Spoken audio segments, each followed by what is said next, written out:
So just want to kind of like upfront this entire segment. Not going to get into the political aspect. Not going to get into the tweets. Not going to get into all the things that are happening. But I do want to get into this though. Joe, how good is your Spanish accent? My Spanish accent? Yes. It's it's fine if I'm like speaking in Spanish, but I can't just like go into a Do you think you get to do a whole movie in in a Spanish. Spanish accent? If I'm reading it, yes. But like from memory, no. If like I can sit there and read a book with like full Spanish. Like I took 6 years of Spanish. Yeah. So like I do know how to read Spanish. Now, do I understand what I'm reading? No. My wife's the exact same. She's like, yeah, I have a minor. And I was just like, serves you nothing at all. That's why I didn't continue on in college. Yeah. No. The accents in this movie, I'm not gonna lie. Some of them are kind of from what I've heard from the comments, but also from what I heard. Like actually watching the movie. The movie we're talking about is Emilia Perez. What do you mean? No, you can hear some of these people who are like, you're not really authentic. Oh, well, I Yeah. mean, no. Yeah, no, you can hear some of the. So again, the big controversy. I think the biggest controversy is this is a French movie About Mexico. about Mexico. That's the biggest controversy I think about this entire thing. I don't know what's true, what's not true about what I've heard. You know, AI stuff, this and that. Did see some of the tweets that came out for Carla. Yeah, that doesn't. Yeah. Not a good look, especially, and that's what's so sad about this movie is like this could be in this time and age, like this could be like a trans progressive film Yeah. full of like amazing thing. But here's the thing: Mexicans don't like it. Trans people don't like it. The general queer community has snubbed it. The musical community doesn't like it because of the music. So my rating. Yeah, let's get into it. 5. I don't think it's like, so I've seen people drag this movie. Yes. And say it's terrible, it's awful, worst movie to ever get Oscar noms. No, it's not. It's actually not a bad movie. Like, I'm not going to say I was watching the movie and I didn't enjoy it. Was it a good musical? It was an awful musical. Awful musical. I think that's where a lot of people have the problem. And pan it. So yeah, let me kind of get into it. So you have Zoe Saldana, and when I tell you, love her, she's fine. She ages like wine all day. She's a lawyer who's underappreciated, underpaid, and kind of struggling a little bit. Mm-hmm. But also she has this law degree, and she's just like, I feel like I'm not even like doing anything, you know? I'm getting off these like scumbags off the streets. And so the musical numbers that they're doing in the middle of these things, unbearable. I'm not gonna lie. They're not unbearable. They're not as bad as Joker. Look, okay. They're not as bad as Joker. That's a low bar. It's a very low bar. But it's just like, my biggest thing is like, she's not meant to sing. And so why are we having people who aren't meant to sing? Good question. That's always my question on some of these movie new musicals, creative yeah. movie musicals. I don't get it. Like, I'm okay with like, let's say like a Les Mis, and you have like Russell Crowe singing one scene and it's in a very deep, like, I'm okay with like 1 or 2 scenes. although like Les Mis in general was pretty like harshly criticized for its use of live tracks. I love Les Mis. I know, but it was criticized at the time for its use of actual singing. Oh yeah, don't care, love it. But my no, second favorite musical after Wicked. But no, with this one, So yeah, tell me more. So yeah, she's a lawyer. Then all of a sudden she gets a call, and she gets roped in by a cartel member. He's the head of this cartel. Bag her, trap her in a car, and then like he appears in the van. And like, I wish there was a little bit more build up, but like straight up was just like, hey, I want to become a woman. There's no introduction into this character beforehand. No. Yeah. It is you open up the bag over the face. We're in a van. You know this is a bad dude. And then all of a sudden he's just like, I want to be a woman. And you're like, it's very jarring. It would throw people off. If you are not semi-woke, that scene will cut you off for the rest of the movie. Like you're going to stop the movie right then and there. Just going to be honest. How abrupt it was. If you lean a certain way, if you know what I mean, you're not watching the rest of this movie. Well, I don't think any of them are watching it anyway. It's like, it's not like they're like, oh yeah, let's watch the French movie about Mexican cartels and it's a musical. So I don't think this was really geared towards that anyway. So basically what happens is like, she is like the liaison of like helping him transition. Mm-hmm. He doesn't know anything. He's just like, I need a surgeon to do this. And so she goes find the best surgeon who's willing to do this on the low, fake his death. And he's reborn as Emilia Perez. And basically the rest of the movie is like how she is like coming into this world, how she can interact. She has a ton of money. But at the same time, when she was part of the cartel, had a wife and kids. So how do I still interact with my kids, interact with my wife, but not in like, she doesn't want her wife at all anymore. The wife is, again, Selena Gomez. Oh, the wife is Selena Gomez? Yes. Okay. Yeah, so Selena kind of goes into like my husband's dead, I'm going to be fucking around. So that kind of dynamic, not really caring for the kids anymore. So basically you track these three different women and like how they go in their lives, because Zoe's character, she got paid filthy rich now, but Emilia Perez brings her back in. I need you to do this and do this. And so she's kind of battling of like, hey, I want to get out. I don't want to be in part of this life, but now I kind of want to help some of my community with this money and stuff like that. And it's actually a very kind of like, all on the surface is actually a great storyline. I actually enjoyed the through line of this entire movie. And I think that's what kept me watching it. Because I thought beautiful. I thought the ending was good. I thought most of the major scenes were actually very well done. Here's the part that I don't care for. None of the music. Now, see, here's the thing. It's the same with Joker. You can't have a musical and not have one hit. Like one song that like stands out. Like even with Mufasa, none of the music was that good. Like the brother one, I guess. Exactly. That was as good as it got. Bro, like I like Rent, the movie. I actually don't care for Rent at all. But 500,600 like that song, it's about really Take Me or Leave Me. You don't like fuck with that, or you don't fuck with the movie. You like the music though. Some of the music, take me for what I am. Some of the music I do like. I just think, I don't know. Part of the movie is just boring to me. Take me, baby.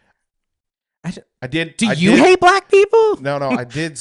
When old boy was dying, though, I did feel. Old boy Angel? When he died, yeah. Oh, yeah. Now it's coming back to me. I don't think you've seen it long enough to have this. I think you watched this when you were 17 and made that decision. I watched it like probably 4 years ago with my wife. Mm-hmm. So, like, I did enjoy it. Like, I enjoyed it, but it wasn't as big as everybody's making Rent to be, at least to me. That's just my own opinion. It didn't hit as well as some other musicals. But anyway, So you hate gay people. Got it. Facts. But Emilia Perez, this movie did not need any music at all. But that's the thing. It didn't need music, so why did you put it there? And why did you put in music that sounds like it's never been written? Because here's the thing: I haven't seen the movie yet, but I have heard some of the music, and that syncopated, just but like talk singing. Why are they talk singing? Because they can't sing. Like that's the reason they can't sing, so they talk sing, and talk singing is 10 times worse. Yes. Than just a shitty person singing. Just say that. Well, like I just don't understand why she couldn't be like, I would like to know more about the sex operation, not I would like to know about the sex change operate. Like it's not on beat. It sounds like a white person singing, and that's like, and Zoe Saldana it deserves more than that. No, like straight up, when you see that scene, and then you're like, yeah, this has more noms than Wicked. You're just like, bro. So I think getting into the heart of it all is that this movie, honestly, from what it sounds like from you, isn't that bad. But it's not 13 Oscar nominations good. So it's not 13 Oscar nominations good. The music parts came out just in random times. Even Selena didn't even get that many opportunities. No. And like when she did sing. It wasn't like her actually like singing, you know? So then I'm just like, what are we even doing with Selena?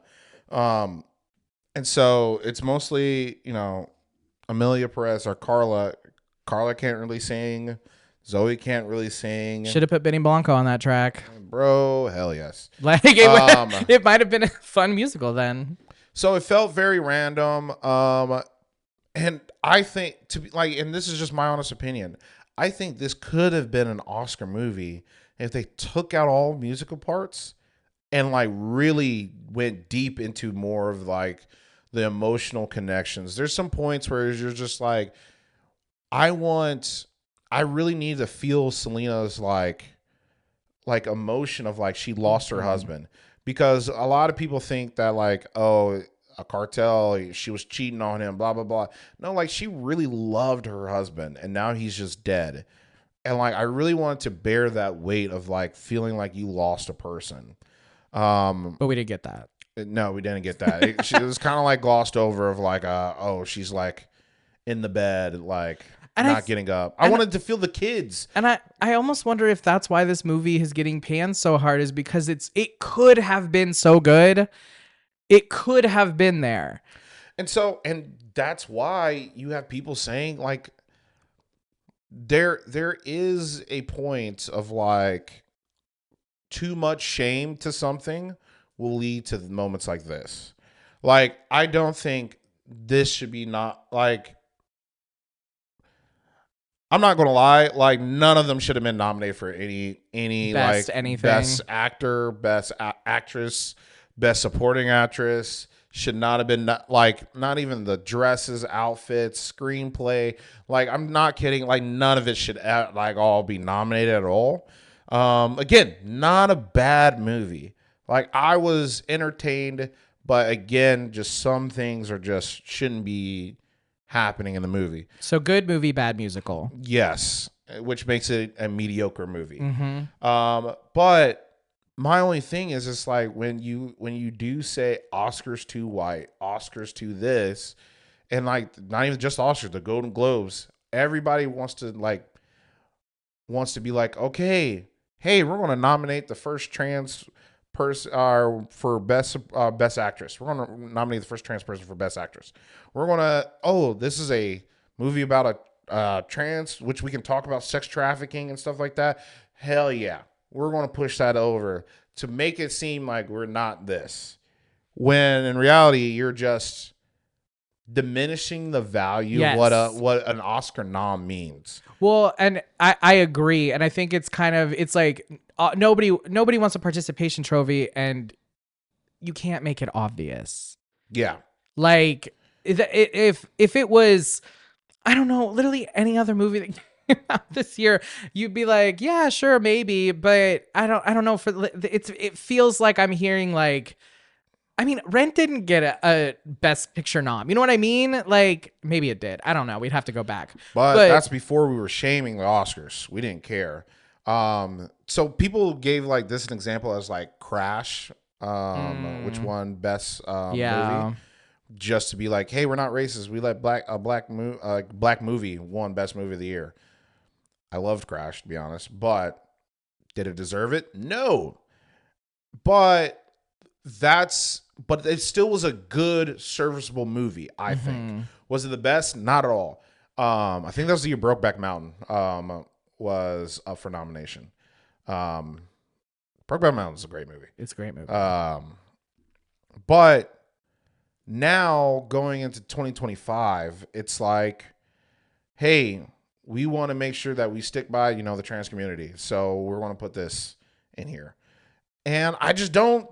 It's just not a good movie. It's not a serviceable movie. And you know what I hear from that is that there's not enough trans actors in movies right now. Facts. Like, honestly, that's what I'm hearing is like, if we did want to make that point, I couldn't pinpoint a different movie that you should go see instead if you're trying to like make that point. Yeah. I could probably The Substance is the best one if we're like really look at it like from a certain lens. Yeah. But like you have to squint really hard. But that's it. But yeah, no, it's just sad when I see stuff like this and I'm like, this could have been good, this could have been great, this could have been all these things, but it just wasn't. And also the crazy thing is, it's just like I'd never felt like Netflix like pushed this movie hard. No, they didn't. I don't think Netflix was like, this is going to be our Oscar movie, for the streaming service. Like I think they put the movie out. They're like, yeah, this is fine, it's cool, and then all of a sudden, everybody brought it up and was like, this is every critic. To be amazing, honest, amazing, beautiful. And I'm like, where? I see, but the thing is, I see the through line. I see where this could be a great Oscar-worthy movie. But in its present form, it's not. It's just not. Like, I've said Anora's not worthy of all these Oscar noms and stuff. Anora's definitely a better movie. 100% better movie than this movie. Wow. Yeah. And I've been like, okay, like Anora's just an okay movie. This is just, yeah. Yeah, that's, I don't know. Maybe it's just a bad year for movies, I guess. I know. I actually do think it's a bad year for movies. I do think it's a bad year for movies, too. I'm still going to go see The Brutalist. I just got to plan out 4 hours of my life. If everyone just could get over their horror stuff, last year was great. Friend said that there is an intermission in The Brutalist, though. Yeah. So like a 15-minute intermission. That's like disgusting. Yeah, no. So that you have to put an intermission in your movie? Yeah. Are we going to switch the VHS tapes out to the second one? Like, what is this? They actually really might have to. Yeah, no, that's what it sounds like. Like, what are we talking about? Yeah, that roll of film just... Yeah, no. So, I really don't think 2024 was the best year for movies. And Emilia Perez gets a solid 5 for me. Yeah, but I highly recommend go watch it for yourselves. Don't just link on everybody's opinion of what they think of it. Actually watch the movie for yourself and then come up with your own opinion. And then, comment below. Tell us what you think about Emilia Perez. Do you think it deserves the hate that it gets? I really do want to know what the people feel. Yes. No. Tell us how you feel.